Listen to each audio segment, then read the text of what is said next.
Do need to take you live now to the funeral of this teenager who was murdered just this week. Let's listen in to the Minister of Police. So it's quite an involved thing, but the police have made sure that by the time Friday comes, we would have found the people that we are looking for, who would have been concrete by then, and get exactly the information we want. You know, Minister, when you were speaking on the podium, you looked so emotional when you spoke about the possibility that some of the 10 people of interest that you spoke to were kids that went to the same school as Palesa Malatji. Well, yes, there are kids. There are boys that they are at the same school. But it's generic. Why you would be emotional? Because most of the women, the stats that I issue, 10,000 women raped in 3 months. 64% of them are raped by the people that they're supposed to protect them, by the fathers, by the uncles, even by the siblings. So it's a situation where we just don't know how to begin to deal with that matter. Maybe, as many people, many speakers have said, to say, maybe the time has come that you speak to men. Yeah. Police can arrest, courts can keep you there, everything. But if we don't speak to men, because these are men who abuse and violate the very same people that they're supposed to. Here too, that is the case, because information does tell us that we had to collect some of her colleagues.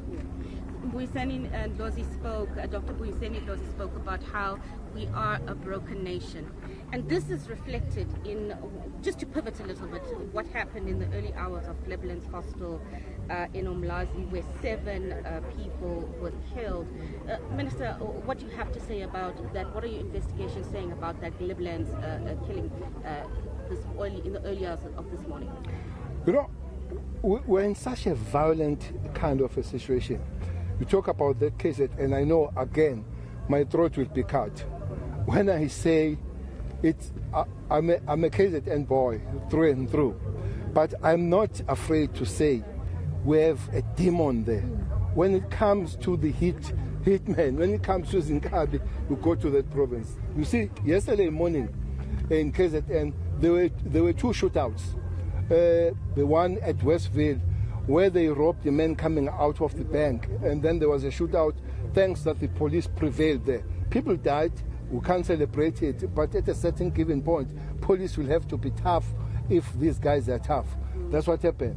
Near the airport, again, somebody was robbed, and then yesterday morning, I was in KZN, this happens.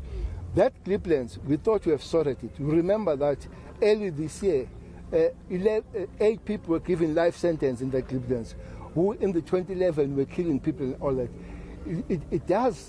It does look like we regenerate these criminals. These criminals keep coming and all that kind of thing. So while the law and the system works, but the time to speak to the individual conscience of all of us, especially the men, I think we need to work harder on speaking to the individual and human beings to say this can't be the way of life. But Minister, aren't you concerned? Before I get my colleague Manqoba, any arrests so far, and what are you looking to do overall in that situation in KZN? I mean, you said there's a demon, but something definitely needs to be done. Well, something is being done. You remember that there was a time in KZN where every week a councillor stroke a young activist, especially the people of the Youth League, were killed. So in 2018, June, we had to put a special team there in KZN to look at especially the political killings. 336 people have been arrested. I don't know if people know that. Since then, 336 of them. And some big number are doing life sentences. Some are doing many years, from a single year to 50 years and all that kind of thing. So we believe that with that kind of action, police pushing back, life will be better. But at the present moment, we still have to speak to the conscience of human beings rather than converting South Africa to prison. 44% is what is overpopulated in the South African prison. So we can't have everybody arrested. We'll have to speak to people sometimes to say, we'll have to do things in a correct way. Minister, aren't you concerned, though, about the number of mass shootings that we're seeing in KwaZulu-Natal? And what's the plan in terms of curbing that? Because we're seeing more often these incidents being reported in recent months and weeks. Well, we'll be always concerned about the mass shooting because they kill more than one person in one crime scene. But also, without really excusing ourselves, it's some kind of international phenomenon. America is much worse than us. When I remember that in March we had about 11 mass shootings in South Africa. America has 130 by then in March.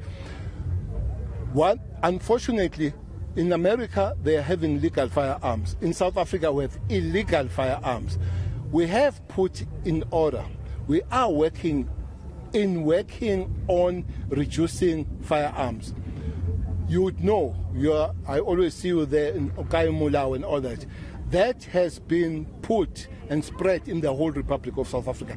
Every weekend, from Thursday, there is not a single police that is in the office. They must be there, all the boots on the ground, and make sure that major things that we want there are those illegal firearms, are those outstanding criminals that are supposed to be, but also preventing at places like ship-ins, because ship-ins are giving us a lot of problems, and finding those people that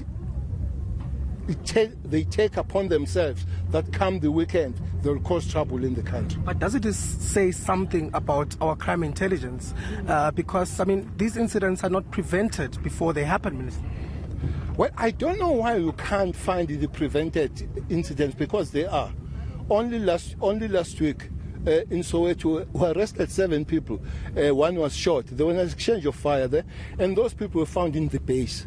And 3 months ago, we found 9 of those people were killed in Sebokeng. We found them in the base. That thing happened in Midrand. We found them in the base, 23 of them. That is intelligence driven. Even before they get out, that famous one, I think it's in Roseville, where 8 of them were shot.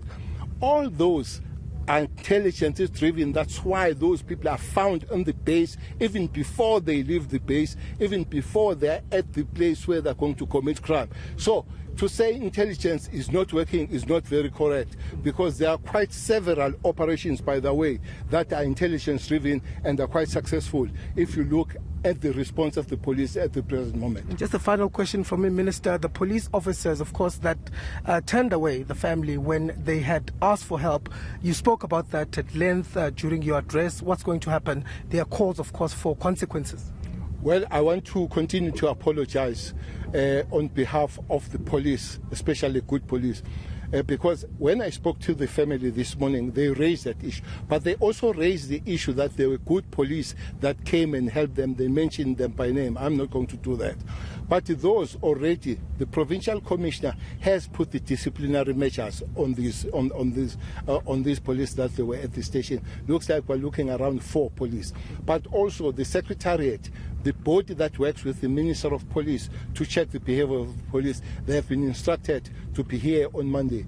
And indeed, we discover that, we find that information, will act decisively that we can't have that kind of police within this organization. Okay. Thank you very much. The Minister of Police, Begicele, just giving us some update as far as investigations are concerned in this particular matter. Of course, the Minister saying that there has been but there have been people that have been taken in for questioning with regards to this particular murder. We understand that some of them are pupils from Nsako Secondary School that have been questioned by police. But he says that DNA samples have been taken, and they're expecting those DNA results to be, out by next week Friday, and hopefully they are hoping that they will be making arrests soon. But as far as the police are concerned, those that were involved in turning back the family when they needed them, the minister saying that they will be facing disciplinary measures. We understand that those disciplinary measures are currently in place. But of course, it has been quite a somber and emotional send-off here for Palesa Malatji. We heard from many of the speakers, including family, friends, that described just the person that she was, somebody who was intelligent, somebody who respected other people, somebody who was well-mannered, but most importantly, somebody who loved her education. And of course, we know that she died on her way back home from a school where she had been attending extra classes. The procession, in fact, leaving right now and heading to the cemetery. But many condemning the way that she was killed, the brutality of it all, the murder that had taken place. Of course, the community is still reeling. They're still looking for answers on just how, this murder could have happened. And, it raises issues as far as safety is concerned, not only in schools, but outside of the school premises for pupils. We certainly heard from a number of speakers, including Satu, including Kosas, that had raised this issue of safety, saying that this is an issue that should be taken seriously to avoid further lives being lost. Of course, that procession now heading to the cemetery where Palesa will be laid to rest.